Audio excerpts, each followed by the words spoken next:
খুবই সামান্য বিষয়, কিন্তু আমার জন্য এগুলো খুব ইম্পর্টেন্ট। তাদের থেকে যদি 500 টাকাও কেউ নেয়, it is a massive crime.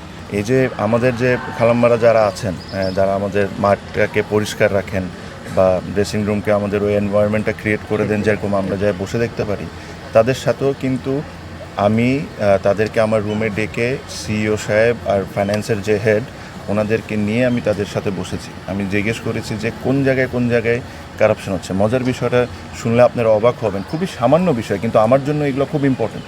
এই মহিলাগুলা প্রতিদিন কষ্ট করে তার পরিবার চালায়।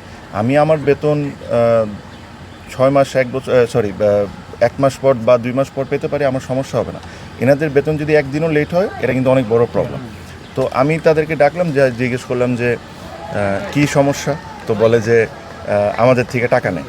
তো টাকা নেয় কীভাবে? তো আমি বিসিবির সবাইকে ডেকে জিজ্ঞেস করলাম যে কী ব্যাপার। বলে যে এদের টাকা তো ব্যাংকে যায় ডাইরেক্টলি, তো এখান থেকে তো নেওয়া সম্ভব না আনটিল আনলেস ওনারা ব্যাংক থেকে বের করে অন্য কাউকে দিয়ে দিচ্ছেন না।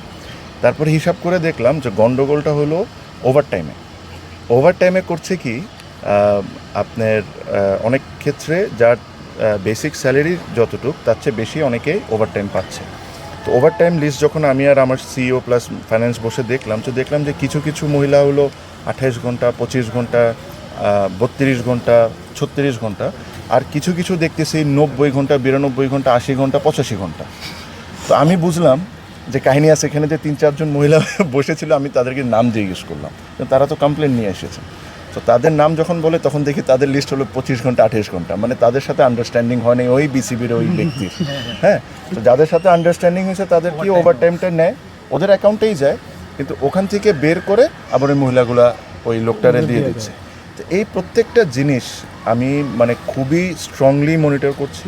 আর আমি মানে হয়তোবা আপনারা দেখছেন যে অনেক বদল হচ্ছে ইন্টারনালি, এগুলা করার আমি পুরোপুরিভাবে চেষ্টা করছি। বিকজ আমার কাছে মনে হয় যে দেখেন, একটা বড় কারাপশন যখন হয়, এটা নিয়ে আপনি সময় পাবেন, কথা বলতে পারবেন, তদন্ত কমিটি করতে পারবেন, অনেক কিছু নিয়ে ইভেনচুয়ালি ধরতে পারবেন। বাট এই যে মহিলাগুলা যে যারা ধরেন 7,000, 8,000, 10,000 টাকা যারা বেতন পান, যাদের এই টাকায় পুরো পরিবার চলে, তাদের থেকে যদি 500 টাকাও কেউ নেয়, it is a massive crime. আর এই জিনিসটা আমি থাকতে কোনো বিন্দুমাত্রাও ছাড় নেই, 1%ও ছাড় হবে না।